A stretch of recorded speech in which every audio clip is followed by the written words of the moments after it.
চেষ্টা করি প্রতি বছরই যেমন নিয়ম করে খেলাটা করি। আমাদের মোটামুটি এখানে একটা পার্মানেন্ট প্রতি বছরই হয়। জানুয়ারি মাসে স্বামী বিবেকানন্দের জন্মদিনে শুরু করি, আর 23 জানুয়ারি নেতাজির জন্মদিনে ফাইনাল করে শেষ করি। তো আমরা এই খেলা অসুবিধা হলেও আমরা যেহেতু ঠিক করে নিয়েছি যে প্রতি বছরই করব, যতদিন আমি আছি এই খেলাটা চালিয়ে যাব। এটা একটা, আর একটা বেওয়া ফুটবল টুর্নামেন্ট। তো আমরা আজকে আমাদের এই টুর্নামেন্টের উদ্বোধনী অনুষ্ঠানে আমাদের চিফ গেস্ট এবং উদ্বোধক আমাদের এনটিপিসি মাননীয় RK পান্ডা মহাশয়, যিনি হেড অফ দ্য ডিপার্টমেন্ট, ওনাকে পেয়েছিলাম। আমরা আজকে বাংলার স্বনামধন্য অভিনেতা, যিনি বহু ছবিতে অভিনয় করেছেন, প্রচুর ছবিতে, বলা যেতে পারে প্রায় 400 মতো, মনে হয় 350 থেকে 400 বাংলা ছবিতে উনি অভিনয় করেছেন। আমার সঙ্গে কথা হচ্ছিল যে ওনার অভিনয় জীবন হয়ে গেল প্রায় 40 বছর। তো তাকে আমরা পেয়েছিলাম। আমরা আইসিকে পেয়েছি, ওইতে এমপিরা দেরি হবে আসতে, কেউ রাস্তায় আছে, কেউ হয়তো আসতে পারবে না, এরকম হতে পারে।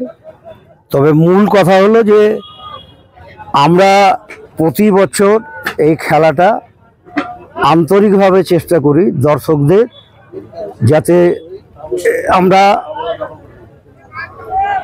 দর্শক যাতে খেলাটা উপভোগ করতে পারে, এবং দর্শকদের জন্যই আমাদের এই খেলার আয়োজন। এবং যুবকদের জন্য, বিশেষ করে আগামী প্রজন্ম যারা মোবাইল নিয়ে ঘাটাঘাটি করছে সারাদিন, তারা যাতে খেলায় বেশি বেশি মনোযোগ দিতে পারে, তাদের জন্যই এই খেলাটা করা। এবং এই যে 12 থেকে 23 মানে টানা প্রায় বেশ কিছুদিন,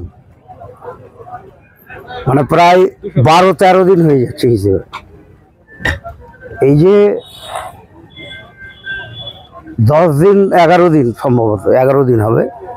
তো এই যে 11 দিন টানা খেলা চালিয়ে যাওয়া, এটা অত্যন্ত কঠিন কাজ, তবু আমরা সেটা করছি। যেহেতু আমাদের এটা একটা,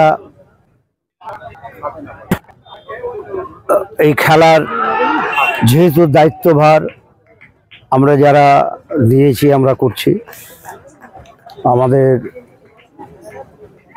বিশেষ করে ফারাক্কার যতগুলো ক্লাব আছে, সুতলাই হোক, মিডিয়ামই হোক, জুভেন্টাসই হোক, আর আমাদের অগ্রগতি হোক, 7, আমাদের আলোচনা করে আমরা খেলাটা করি আর কি।